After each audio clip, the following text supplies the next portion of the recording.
Hello Internet, that's Geek Redhead here. I saw Rise of the Beasts last month, but I got sick and then other things happened. Whoops, I have actually seen it twice. I was considering initially doing an initial response to it and then an in-detailed analysis video, but I'll just kind of clump it all into one and probably just kind of rant a little bit. I will start with my overall thoughts. I had a good time. I know, right? It's a miracle. As I was worried that it might have turned out to be terrible, but it didn't. Hooray! It wasn't as good as Bumblebee, but it was nowhere near as abysmal as some of the other Transformers stuff. I did enjoy myself. The first time I went, I took along, I dragged kicking and screaming a friend of mine who has no interest in anything Transformers, but she knows that I'm a big geek. She was, okay, fine, I'll come. Just because I wanted somebody to go or to next to me. So she came. And even she enjoyed it. I was like, yes! Second time I saw it was with my flatmate who is a Transformers person, just not necessarily a Beast Wars person. Good, fun movie. Not the best, not terrible. This won't be very structured, I'll confess now. But without further ado, I'll just get into it. Oh, did I mention spoilers? By the way, spoilers everywhere in this review. I'm not holding back. So I was thinking about doing a sort of play-by-play of the film and talking about my thoughts as we went along, but that would have gotten very long and rambly, so I'm not going to do that. I'll just talk about the main things. Let's start with the plot, I guess. The plot was serviceable. First things first, the MacGuffin is the transwarp key. As we start off on the Maximal's home planet, apparently, Unicron tries to nick it so he can devour everything, and devour every planet. The usual bad guy stuff. The Maximals get it off planet, and that's where the movie starts. So the MacGuffin has been split in two bits, and essentially we're just trying to find this piece before the Terracons do, and this piece before the Terracons do. This piece is found and then taken by the Terracons, and then this piece is then found and taken by the Terracons. It doesn't always go very well. But in terms of plot, we have to find thing A and thing B, and we meet X people along the way and learn this about each other and ourselves and about humanity, and that happens. Serviceable. I think I would have preferred something a little bit less cluttery. Like if there was going to be a thing we had to find, make it just the one thing. As I get why, in universe the Maximals decided to split it in two to make it harder, but seeing as they both ended up getting, found anyway by the bad people, it seemed a bit redundant, and also it wouldn't have left poor Ares on her own for hundreds of years, which I'll get to in a bit. So yeah, I would have preferred a slightly more streamlined story, because there was a lot, mostly because there were a lot of characters to fit in and talk about, because that was something that I did bring up in my predictions video, in that there was going to be a lot of people to talk about, and therefore there were certain characters that might not get as much screen time, and boy was I right! Which leads me on to the characters, and let's talk about them. Let me start with the humans. I didn't hate them. Awesome. Well done to the directors and the writers, and of course the actors. They did really well. So Noah has this real, sense of, familial duty and his own sense of right and wrong, which, is debatable, but he sticks to it, so he's got conviction. And then there's Elena, who's just kind of thrown into it. She's got no military experience. She's just a museum intern who's just like, yeah, I've never left Brooklyn, but I'm going to leave now and join this crazy adventure. And I like her. She's got what do they call it? Gumption. I like her. And she's also quite intelligent. She's the one who discovers the MacGuffin, or one half of the MacGuffin in the Ares statuette. Optimus Prime. I don't know what it is about recent Transformers media, and by recent I mean in the last 10 or so years. They've made him really bloodthirsty. So he's very goal-oriented in this movie, in that we have to get back to Cybertron, we can't interfere with humans, we can't trust them, and he's very sort of adamant on getting the key so that they can get back to Cybertron, kind of missing the big picture point of, if these guys get the key, it's going to be big trouble for not just Cybertron, but for everybody. And he's just, well, we'll get the key before them and we'll kill them. Okay, who are you? It's very reminiscent, I think, of the Bay Prime, because if I remember right, he just slowly got more and more deranged. It's the word I think I might use. Optimus's journey throughout this is mostly, we can trust humans and we can work together. Cool. Still have weird moments where he says to Scourge, I will rip off your head, and I'm just like, who's this? It's very, very odd. Speaking of Optimus Primal, yeah. Again, I'll always be sad that Gary Chalk is not voicing him, but Hollywood, I move past that. Ron Perlman, I think, did a really good job. He's got that really lovely resonance to him. He does get a good amount of screen time. He is the opposite to Prime in that he does trust humans, because his half of the MacGuffin he entrusted to the tribe of humans descended from the people who first welcomed him and the others to Earth, which I thought was pretty neat. So you've got that duality going on, in that you seem surprised that we have trusted humans, and Optimus Prime is like, yes I do, I don't think that's a good idea. It goes on for quite a bit, and that's where it gets rather cluttered again, because then there are other characters. Airazor in this movie is a badass, which is why I get a bit I'll get angry later. I'm just telling you now. Airazor in general made me happy. Again, sad that we don't have any of the other original voice actors, but Michelle Yeoh, hell yeah, and she does a really good job. She makes her seem very sort of, I'm just trying to think of words to describe it. She seems very collected and calm, but there's still that sort of raw emotion she has when she talks about, I'm probably the last one. And yeah, she just has this really commanding presence. Even my friend was saying, I really liked the Falcon lady. She was a badass. And I was like, yeah, she was. Mirage. Thought I was going to hate him because he seemed very, hey, I'm a cool dude, man, and I'm here to be the comic relief as well as the heart, because I have this cool bond with the human. I'm the Bumblebee of this movie, and here's a 90s catchphrase. Yeah, my boy, stranger danger. So I did think he was going to irritate me. But I did actually quite enjoy his character for the most part. Speaking of Bumblebee, though...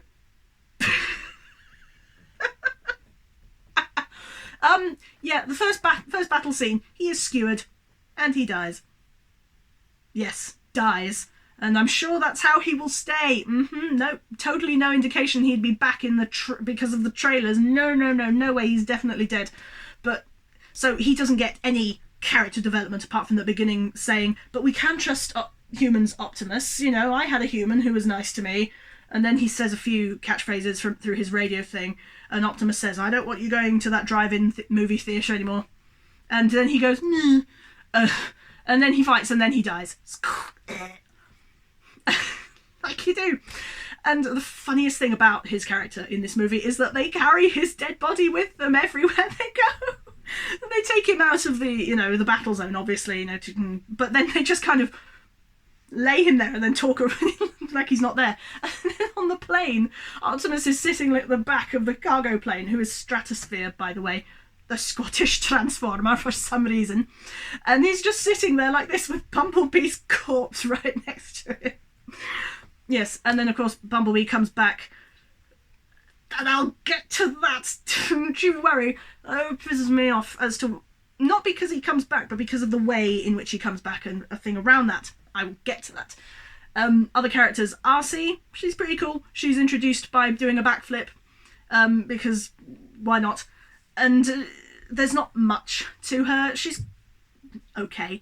Apparently there was going to be a thing between her and Wheeljack, and I was like, I'm glad there wasn't, because you couldn't possibly fit any more into this film. So a sort of quasi-romance with her and Wheeljack, no thank you. Speaking of Wheeljack, he does not look like he did in Bumblebee. There's not much to him. He's just like, hey, I'm here because somebody wants to make a racism joke. Funny, I guess. Even Scourge doesn't really have too much going about him, apart from, I'm voiced by Peter Dinklage and I'm evil. Rah. We learn that he is insanely powerful because he's been bestowed by Unicron with incredible powers. He's basically immortal, which is why it was so hard for the Autobots to go up against him and the others. Fun little Easter egg.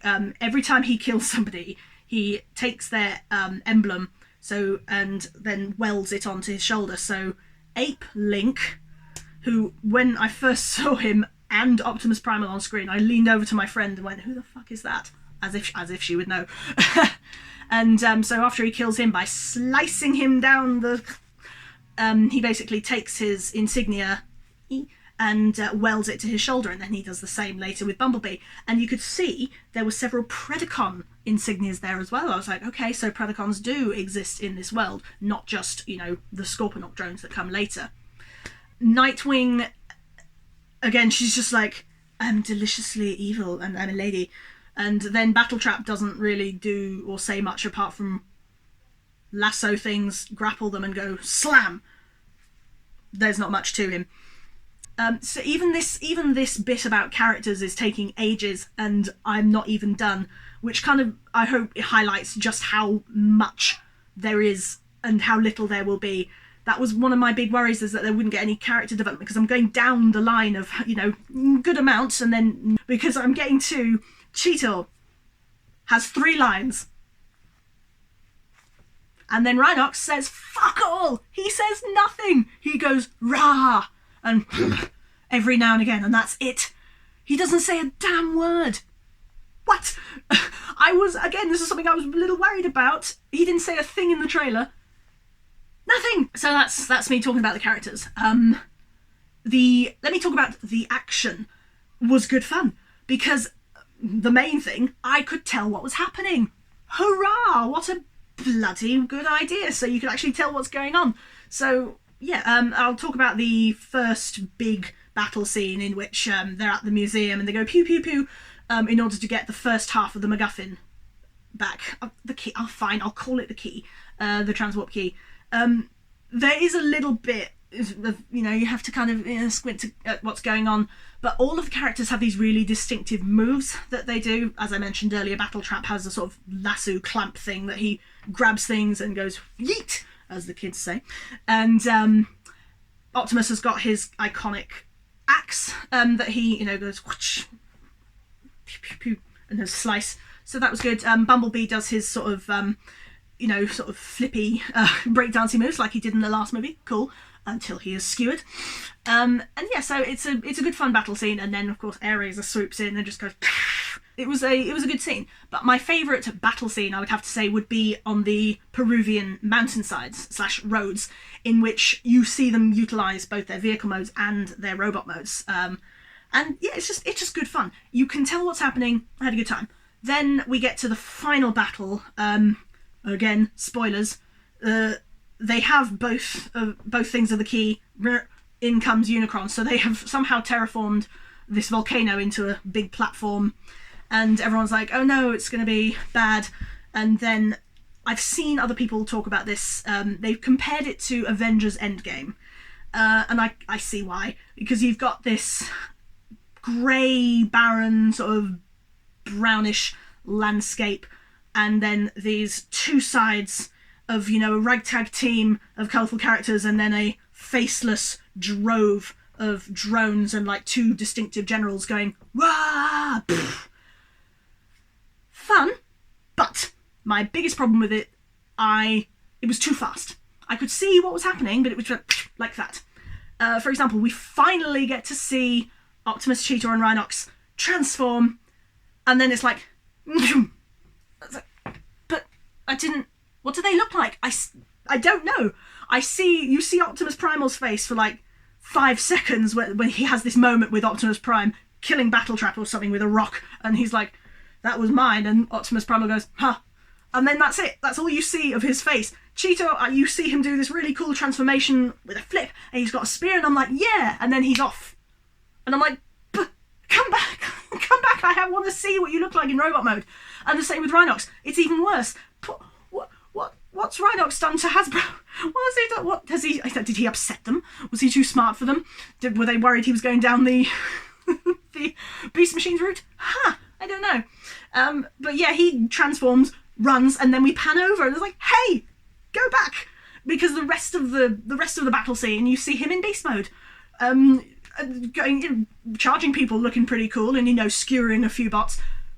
But hey, which brings me onto, so that's the action scene. This brings me on to things that make me angry. Right. My girl gets shafted big effing time. So during the battle on the Peruvian hillside, I at one point leaned over to my friend and go, do you know, in the original show, they kidnap her to space and abandon her for an entire season and then kill her off. I was very annoyed about that. If they do that here, I'm going to be really mad. I kind of wish I hadn't said anything. I feel like I doomed you. I'm so sorry. Because not 10 minutes later, we learn that she'd been nicked by Scourge, and then he kind of does this weird mind control thing where she's like, I can feel him in my head. And then she turns against her fellows. Sorry, the kids outside know exactly what I'm talking about. And so she turns against the others and steals the key, gives it their half of the key, gives it to Scourge, and then fucking dies. Not just dies, but Optimus Primal kills her. And then, they have this whole thing about, no matter the cost, his sacrifice becomes our oath. And she's like, it's okay, do it. And so he fucking crushes her ribcage, and she just goes splat. I'm not okay with this. I am not okay. No. Just, what?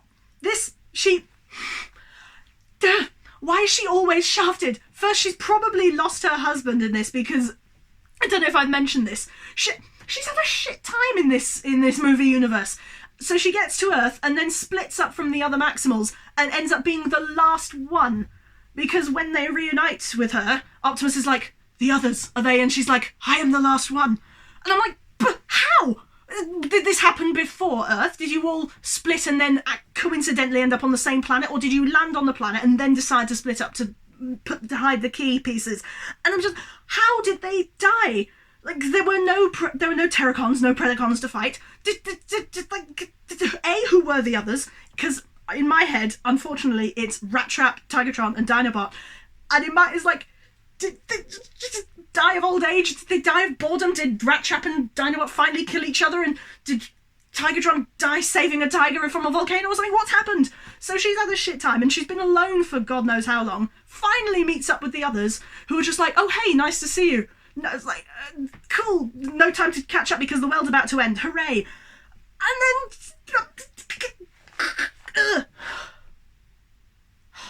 Sorry, I'm getting really worked up. I'm actually really hot. So yes, that was the main thing that made me angry. My poor girl, she gets shafted in everything. The second it happened, my friend, I could feel her looking over at me as I just went... Excuse you. Cat's moving my tripod.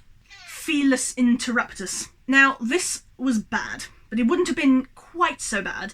But the next rage-inducing thing that happened was earlier in the thing they established that Peru, in particular, really rich in energon. So Optimus Prime was like, oh, does this mean we can bring Bumblebee back? And Primal's like, probably not. Because it would require a big fuck-off thing to happen in order for there to be enough power. To which, in my brain, I'm going, aha, a thing that will happen later. So they have, for some reason, placed him on this little plinth, and Optimus is like, Primal, is like, your friend will rest easy here. Cool. Later, when the big thing for Unicron is activated, it sort of ignites the previously inert energon. And you see glowing around Bumblebee, and then his hand kind of goes, ugh, and then a few minutes later you get a rock song and he's diving out of the plane, and I was like, yeah, Bumblebee's back! What about Airazor?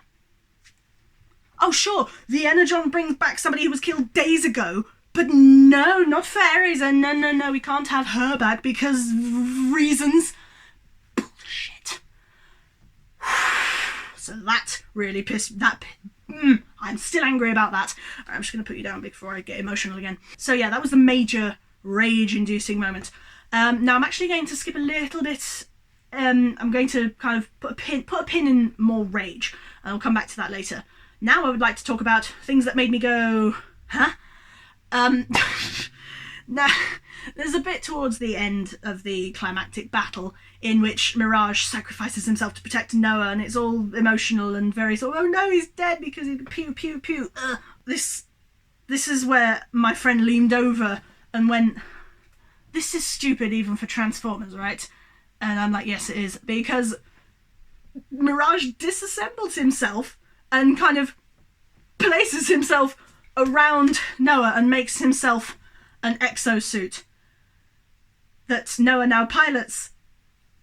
And it was the dumbest thing. It was so dumb. When I saw it the second time with my flatmate, I looked expectantly at him, looking at his reaction, and he was like, was that like Daniel in the original movie?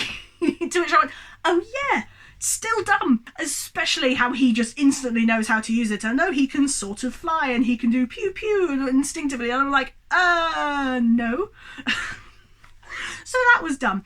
Another dumb thing is that just like, oh, somehow he's also now really super strong because Optimus is about to get sucked into the weird black hole thing after he destroys the key and the machine for Unicron, and he's about to get sucked in, but somehow he can't hold on with his axe thing, and he's about to get sucked in, but somehow this tiny little human in an Autobot dead body exosuit thing can grab onto him and the Edge and not go anywhere, and I'm like, no.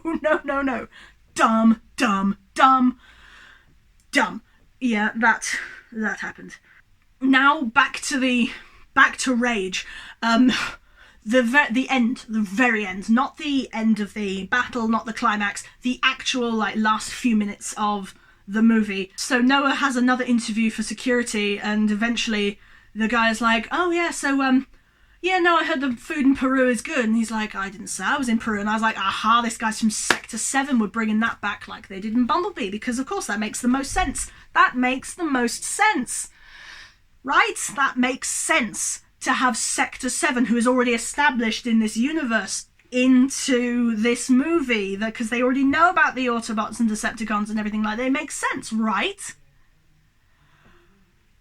So the guy gives him a card, he turns the card over, and I'm expected to see S7. Like, no. G.I. Joe? What? What? Didn't they try that a few years ago and fail in terms of getting G.I. Joe as a movie franchise? I don't remember it. It happened, but I don't remember it. That's how well it did. Very badly. Why are you forcing it into Transformers? Because Transformers is its own thing. It was struggling in the past. It got back on its feet after Bumblebee. What are you doing? Why are you doing it? No. And now there's going to be even more characters. Hey, so we're going to have even less development. Brilliant decision. Hey, I'm very happy. So that was a mix of the rage and confusion, I guess. But let's end things on a positive note. Things that made me go, yeah, woo! The biggest one, because I can still hear it in my head, and in the cinema I was very much like that. It's when they do their final charge against, against the Unicron battle at the end. And it's when Optimus Primal says to Rhinox and Cheetor, maximize! Yes! That still gets me pumped. Yeah!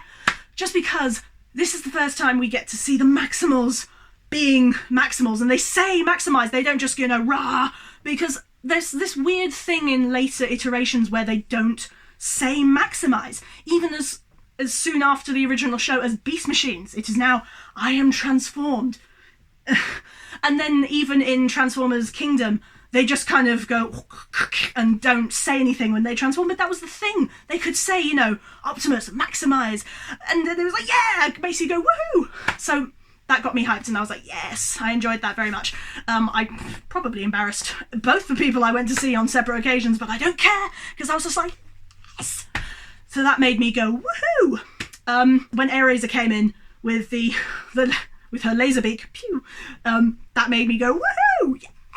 And as angry as I was about the moment where he came back, watching Bumblebee dive out of the plane and dodging all of those things and ripping Nightwing a new one, that was pretty cool. Because the soundtrack, I haven't mentioned the soundtrack, it was good, yeah. Closing thoughts. I rambled a lot, and I apologise, but there's a lot to talk about. I will probably do a more thorough, like, either reaction or analysis video when it comes out. I had a good time. That would be my main takeaway from this is, yeah, I had a really good time. It's not brilliant, but it's nowhere near terrible. It's meant to be fun, and this one was actually good fun. There were bits that dragged, there were bits that went way too quickly, and there were bits that, again, made me either go woohoo or huh or but again, I had a good experience with it. Cool. I would have liked more of the beasts, but now that we're going to get this G.I. Joe thing, God knows what's going to happen. As far as I know, there's definitely going to be a third movie, but it seems like it's just going to be that trilogy. So if it is, and they're going for like the finality of it, and there's going to have Unicron actually show up and maybe he'll transform. Something I didn't mention was whenever he was talking to Scourge through his like mind palace thing or whatever, his optics were the only thing on view and they looked very silly. But maybe we'll get to see a fully transformed Unicron. But if that's what they're going for with just 3 movies, that's far too much. They either need more movies or they need to just say, oh, the G.I. Joe thing, oh no, that was just an Easter egg, we're not really going to do anything with it. They will though. But yeah, overall, good time. Things I personally would have done much differently, but yeah, I'll definitely watch it again. I won't watch it as often as I have the original series because that will always be my first love. But yeah, I'll definitely give it another watch, not just to kind of do a little analysis video, but just kind of to go, ooh, that was a fun inclusion. Yeah, so cool beans. Thanks for listening to my ramble. I am aware it was a ramble, but yeah, thanks for sticking around. If you'd like to do the usual YouTube thing, please feel free. If you'd like to know more about this t-shirt, please let me know. Fuck, I won't add that. Yeah, so thanks for sticking around. Do the usual YouTube stuff if you feel so inclined. And yeah, please comment with your favourite moment or your most rage-inducing moment, or just anything interesting, any theories you have for the upcoming movies or how it ties into the current Transformers lore. Please go for it. And yeah, thanks for watching, and I will see you anon. Bye.